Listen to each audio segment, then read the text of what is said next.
मगर मरने से यदि नरक में जाता है प्राणी तो मैं मगर मरूंगा। अनाउंसमेंट करवा दी परमात्मा ने कि भी इस दिन मैं मगर मरूंगा, और उसके लिए प्रस्थान कर दिया। 120 वर्ष की आयु थी परमात्मा की उस समय, 120 वर्ष। और 120 वर्ष की आयु में 200 किलोमीटर पैदल चल के गए। तो कहने का भाव ये है, हर एक बात से पता चलेगा वो क्या थे। तो जब उन्होंने ये पता लगा, बिजली खां पठान को पता लगा कि गुरुजी यहाँ आ रहे हैं और यहाँ अपना शरीर छोड़ेंगे, और उधर से वीरदेव सिंह बघेल काशी नरेश को पता चला कि गुरुजी वहां जा रहे हैं अपना अंतिम सफर करने के लिए इस शरीर का, यानी वहां शरीर छोड़ेंगे। तो वीरदेव सिंह बघेल ने, काशी के नरेश वो हिंदू था और बिजली खां पठान जो है वो मुसलमान था। तो यहाँ के हिंदू जो शिष्य थे कबीर साहब के, इंक्लूडिंग वीरदेव सिंह बघेल, इन्होंने स्कीम बना ली कि वहाँ मुसलमानों का अक्षेत्र है और वो गुरुजी की बयान माटी करेंगे, जमीन में दबेंगे, और मुसलमान रीति से वो इनका अंतिम संस्कार करेंगे। ये हम नहीं देख सकेंगे, हम अपनी रीति से उसका संस्कार करेंगे और सबको यहाँ लाएंगे बनारस में।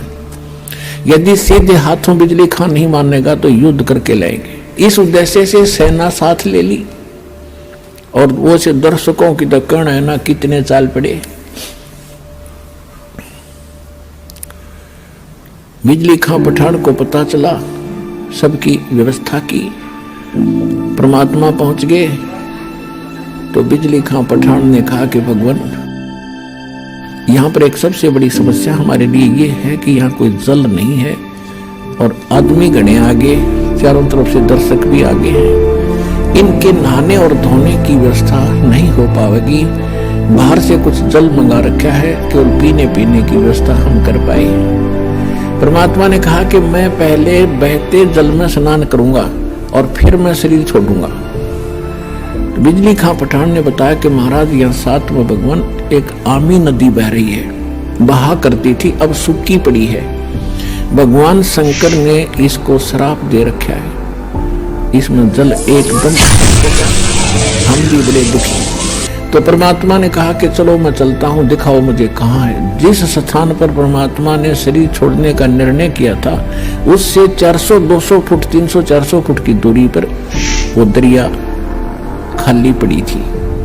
तो परमात्मा वहां चले, साथ में सब दर्शक, और कबीर साहब वहां देखकर किनारे पर खड़े हो गए। खड़ा होकर के ऐसे इशारा कर दिया जैसे ट्रैफिक का सिपाही ऐसे हाथ कर देता है और सारी ट्रैफिक भाग लेती है।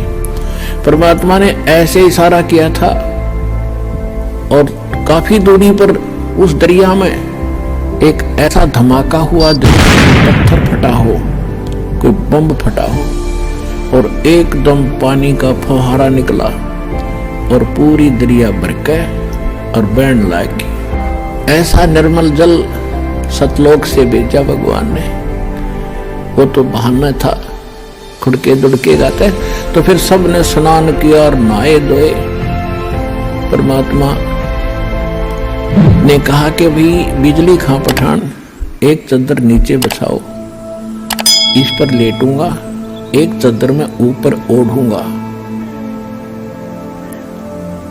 तो परमात्मा के लिए एक चादर बिछा दी, उसके ऊपर सुगंधित फूल डाल दिए 1-1 इंच मोटे, कि गुरुजी इस पर लेटेंगे।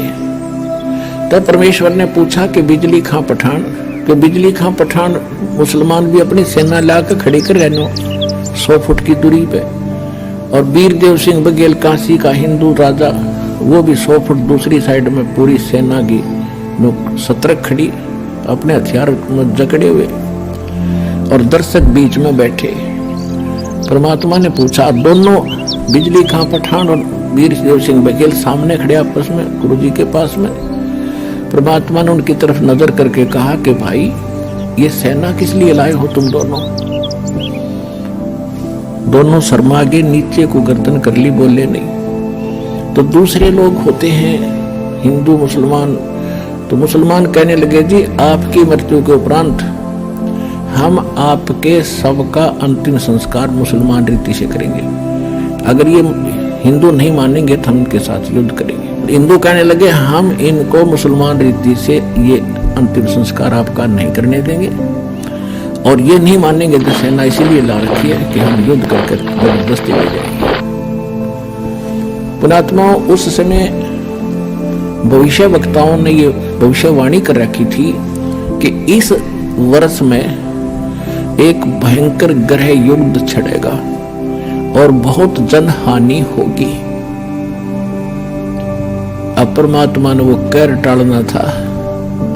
यदि मालिक समर्थ ना होते तो लड़का मर जाते, हिंदू और मुसलमान कत्लेआम हो जाता। परमात्मा ने कहा कि खबरदार, जब तुमने जरा सा भी झगड़ा किया, जब तुमने झगड़ा किया, दोनों को 3 तलाक, हिंदू और मुसलमानों को 3 तलाक मेरा।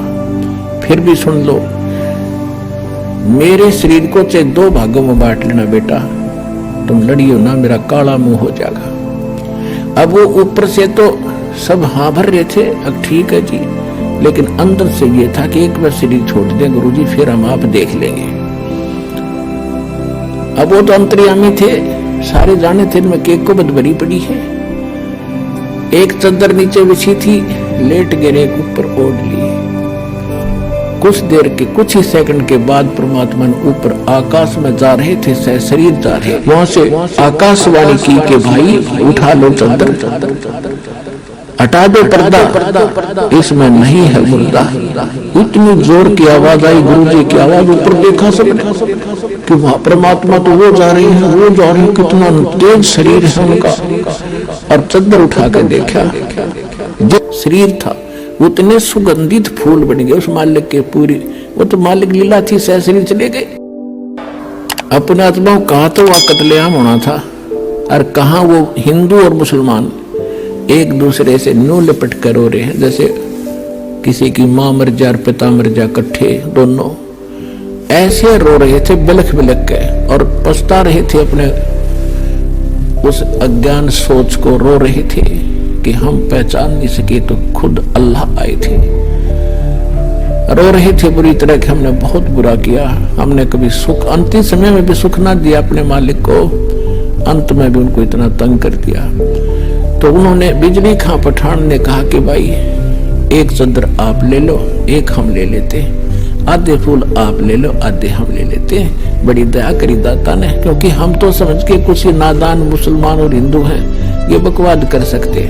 तो आधे आधे बांट के, वहीं पर 100 फुट का फैसला है, इधर हिंदुओं ने बना रखी है अपनी यादगार भगवान की, इधर मुसलमानों ने, वो आज भी विद्यमान है, और हम उसका चित्र भी लाए हैं, आपको दिखाते हैं। ये तो है मुसलमानों वाली यादगार। इसमें थोड़ा सा क्षेत्रमंद इसके अंदर भी जाकर आए थे, और इधर ये गेट है मुसलमानों का, और इसकी आड़ में, इस साइड में एक और गेट है, वो हिंदुओं के लिए है। और ये जो यादगार है ये हिंदुओं ने बना रखी है, और इनके बीच में ये गेट है सामूहिक आने जाने का आपस में, ये रहा।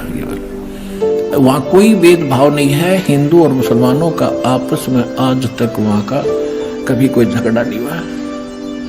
ये यादगार आज भी विद्यमान है, उस परम पिता के सशरीर जाने की ये यादगार है, प्रत्यक्ष प्रमाण।